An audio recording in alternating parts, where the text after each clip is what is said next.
I watched them from the kitchen window. Laughter spilled out of the backyard like a song I was never meant to hear. Balloons danced in the wind, barbecue smoke curled upward, and the sound of my own name. Not once. It was my cousin Rachel's baby shower. I wasn't invited. I stood there barefoot, holding the card I made by hand. I don't even know why I made it. Hope, maybe? Or just habit. 3 years ago, I would have been the one organizing it all. Hanging paper lanterns, ordering custom cupcakes, playing hostess. Now, I was the girl no one acknowledged. The one they whispered about. The problem. My hands trembled as I folded the card and dropped it into the trash. No one was going to read it anyway. Have you ever been treated like a ghost by your own family? If yes, you're not alone. And this is the story of how I stopped begging for a seat at the table and built my own damn table instead. Growing up in Maple Creek, Ohio, I always knew I was different. Not in a dramatic, movie-style way, just off-rhythm from the rest of my family. We were a picture-perfect Midwestern family on the outside. Sunday church, 4th of July cookouts, matching pajamas every Christmas. But inside those walls, there was a quiet kind of cruelty, one you don't even realize is happening until you're older. I was the middle child. Not the baby. That was Sophie. All dimples and daddy's lap. Not the achiever. That was Ethan, the all-state quarterback with a full ride to Notre Dame. I was the one who doodled in margins, who cried at animal rescue commercials, who spent recess reading while the others climbed monkey bars. Mom used to say, "Emily's sensitive." Not in a bad way. Just she takes things to heart. But when you're 7, and you hear your own mother say that at a family picnic, loud enough for all your cousins to hear, it doesn't feel like, not in a bad way. I remember my 8th birthday. Dad gave Ethan a new mountain bike the same year. Sophie got a puppy for hers. I got a plastic charm bracelet and a hug from Aunt Carol. No cake. No party. Just, "We're keeping it simple this year, sweetheart." At first, I believed I just had to try harder. So I brought home perfect grades. Cleaned the kitchen without being asked. Took care of Sophie when she had the flu. Still, nothing. The turning point was high school. I fell in love with photography. My art teacher, Ms. Grant, said I had an eye for stories. I entered a statewide competition and won 2nd place. The local paper did a short write-up. I showed it to my mom while she was folding laundry. She barely looked up. "That's nice, Sem. Can you help set the table?" That moment, that flat line of indifference, cut deeper than any insult could. I didn't want a parade. Just something. A spark in her eyes. Pride in her voice. Anything to say, "You matter too."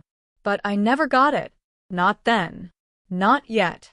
By the time I turned 20, I had mastered the art of disappearing at family gatherings. I'd help in the kitchen, clean up afterward, smile politely when someone cracked a joke about me still figuring things out. And then I'd leave early. Always early. That way, no one had to fake missing me. The truth is, they didn't need to say it out loud. I wasn't like them. My cousin Rachel was married at 22 and pregnant by 23. Ethan bought a house with his fiancée, and Sophie was halfway through nursing school. Meanwhile, I was juggling freelance gigs, working nights at a bookstore, and trying to save up for a gallery slot in Columbus. Every conversation was the same. "Still doing that photo thing? When are you going to get a real job, Emily? You know, maybe if you settle down like Rachel, things would fall into place." They'd laugh, just enough to make it sound like a joke. But I felt it. The sting under their smiles. The unspoken belief that I was drifting. Aimless. Embarrassing. Even when I got a piece featured in a local exhibit, a portrait series on forgotten elders in our town, no one from my family showed up. Not even Mom. She texted me that night. "Sorry, your aunt wasn't feeling well, and we had dinner here.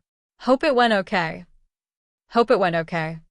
I had stood in that gallery under flickering lights, shaking hands with strangers who told me my work made them cry. And all I wanted was her to see it. To stand there and say, "That's my daughter." But that moment never came. Things only got worse when I started dating Jasmine. Yep. That made me really the odd one out. Dad stopped speaking to me for 3 months.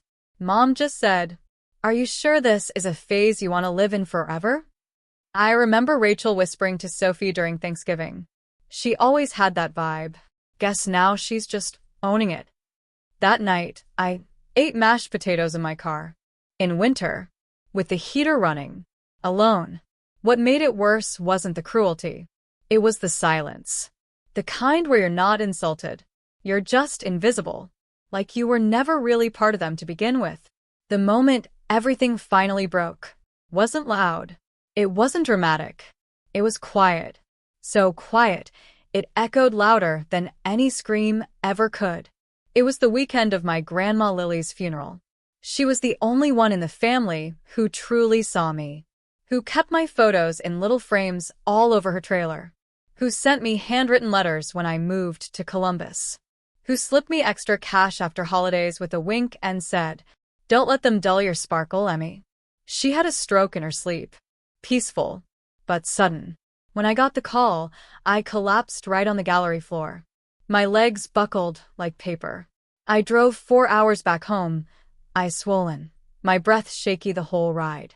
I kept thinking, at least we'll grieve together. At least, for her they'll look at me. But when I arrived at the church, late because of snow, I opened the heavy wooden doors and froze. Every seat was full. Every cousin, every uncle, every neighbor, even Ethan's ex-girlfriend was there. And no one had saved me a seat. I stood there, in a black coat 2 sizes too big, holding the photo I had printed and framed, Grandma holding baby Sophie, sunflowers behind them. One of my favorite shots. Mom saw me from the second row. She didn't move, didn't wave, didn't even mouth hi. Just looked at me, with the same dull disinterest as if I were someone else's friend from high school she barely remembered. I waited. 10 seconds. 20. And then Rachel leaned in and whispered something. They laughed. Right there. I walked out. My boots echoed down the aisle of tile and silence. Outside, snow had started to fall. I sat on the cold concrete steps, that photo frame clutched to my chest like a life vest. After a few minutes, the door opened. It was Pastor Joe. He sat beside me, slowly, like he knew the weight in my chest without asking. "You all right, Emily?" I couldn't answer. Just shook my head. "She loved you so much. You know that, right?" I nodded. He looked at the frame. "You took that, didn't you?" My lip trembled. I nodded again. He smiled. "You saw her. That's what made your work special. You see people." That's when I realized they had never really seen me, not for who I was. And in that moment, under that gray Ohio sky, snow melting into my coat, I knew something had to change. No one was coming to save me. If I was going to matter, I had to prove it. To them. To the world. And most importantly, to myself. The funeral was on a Thursday. By Friday morning, I had packed my things and driven back to Columbus, but I wasn't the same girl who had left it. Something inside me had snapped. Not in anger. In clarity. I realized I had spent over 2 decades handing people mirrors, begging them to look, and they still refused to see me. So I stopped asking, and I started building. In the months that followed, I poured every ounce of pain, silence, and rejection into my work. I launched a portrait series called The Invisible Ones. It featured people from small towns like mine, queer kids, neurodivergent teens, single mothers, disowned sons, artists, people like me. Each subject was photographed in the places they were once excluded from: a church pew, a high school auditorium, a family dinner table, with nothing but raw honesty in their eyes. I published the series independently, thinking maybe I'd get a few shares on Facebook. Instead, it exploded.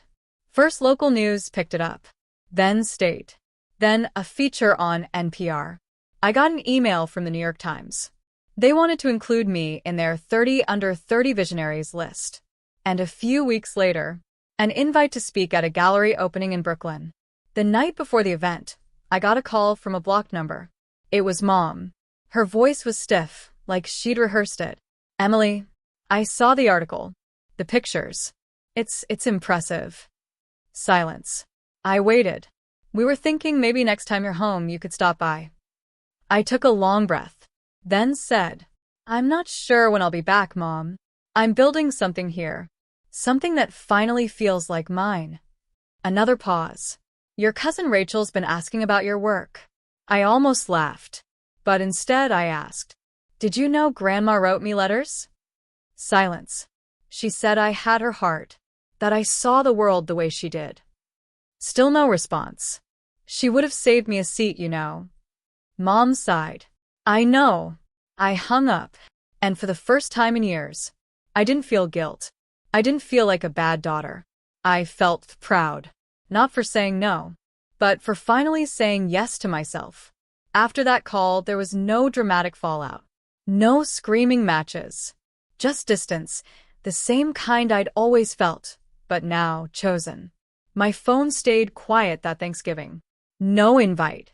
No, we missed you. Just silence. And yet, for once, that silence wasn't a punishment. It was peace. I spent the holiday in my studio loft in Columbus with Jasmine and a few friends who had nowhere else to go. We made pumpkin curry, drank too much cider, and took Polaroids in the hallway until 2 a.m. There was laughter. Real, full-belly laughter. Not the forced kind that echoes across two big dining tables. That night, I looked around and realized I had built a family. Not by blood, but by choice. By love. By respect. And still, I'd be lying if I said the old wounds didn't throb sometimes. There were days I'd see family photos online, Sophie's baby shower, Ethan's promotion party, and feel that familiar ache in my chest. That sharp reminder, you're not one of them. But then I'd walk into a room where people lit up because I arrived. Where my art was displayed with pride. Where no one ever asked me to be anything but myself. That's when I finally understood something Grandma Lily tried to teach me years ago, but I was too young to absorb it. Family isn't who claps the loudest. It's who listens when your voice is quiet. I started keeping her old letters in a journal, rereading them whenever doubt crept in. They were my anchor. She wrote in one, "You'll always be the quiet one in the back of the room who sees everything clearly. Don't ever let that become a curse. It's your gift." And now, after all the silence, the years of shrinking myself, I was learning to stand tall inside that gift. To let it fill rooms. To let it lead others who had felt invisible like me. To say, without fear, I was the outcast. But I never let that define me.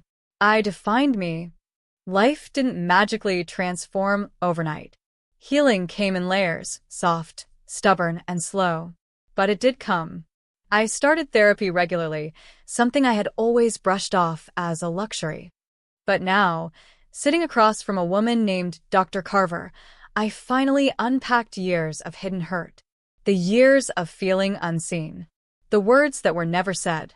The longing for a mother's pride, a father's simple approval. I cried more in that beige office than I had in my entire 20s. But I also started laughing again, the kind that catches you off guard mid-sentence and reminds you you're still alive. Jasmine and I moved in together. She painted the kitchen lemon yellow, saying it was the color of rebirth. We filled our small home with plants, books, and sunlight. And love. So much love. I created a new exhibit called Chosen, featuring portraits of people who had formed their own families after rejection, adopted siblings, best friends raising children, couples who built homes where they were once denied them. The exhibit traveled. It opened in Boston, then Chicago, then Seattle. Each city brought new stories, new tears, new hugs from strangers who whispered, "Thank you." I thought I was alone. One afternoon, in Seattle, an elderly woman walked up to me with a cane and cloudy eyes. She took my hand and said, "Your photos made me call my granddaughter for the first time in 3 years." I think that was the moment I realized I hadn't just healed.